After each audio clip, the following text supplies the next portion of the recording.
Nhớ, nhớ lắm Tiền Giang Mỹ Tho, Cà Mau Vĩnh Long, Cần Thơ Sóc Trăng chờ mong trong ngóng. Anh đi từ đồng bằng Cửu Long mang theo tâm lòng, trong nơi có cây cầu ngang hai bên kiều. Đã yêu thì lòng tựa núi sông vui sang giàu, chẳng mong đi khắp phương trời, vẫn luôn ghi nhớ câu hò. Ai ơi dù đi xa hãy nhớ, gạo trắng nước trong là Cần Thơ, Cửu Long Giang ra biển lớn chính dòng. Thương ai phải thương bằng cả tấm lòng, mẹ dạy con lễ phép kính trọng, còn công cha tựa trời rộng biển đông. Nuôi con từ lúc còn trẻ con khờ, giờ thì ba bước là làm thơ. Con quỳ là Quan Âm tạ ơn người ban điềm lành, gia đình con mạnh khỏe nên con vẫn còn xanh, cứ như là hoa sen vươn lên từ trong nghịch cảnh, vượt qua ba trong gai là trai miền Tây cực phẩm.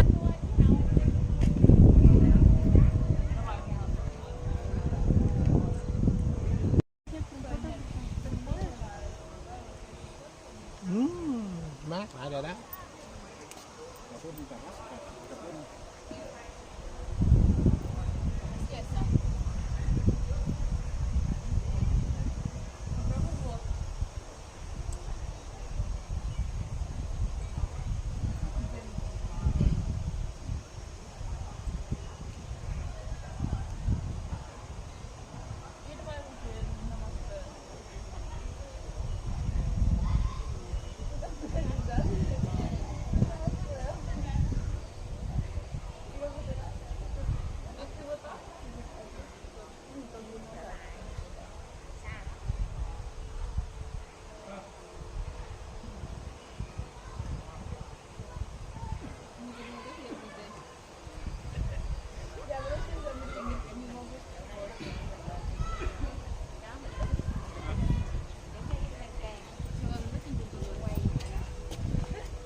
Đứng bên kia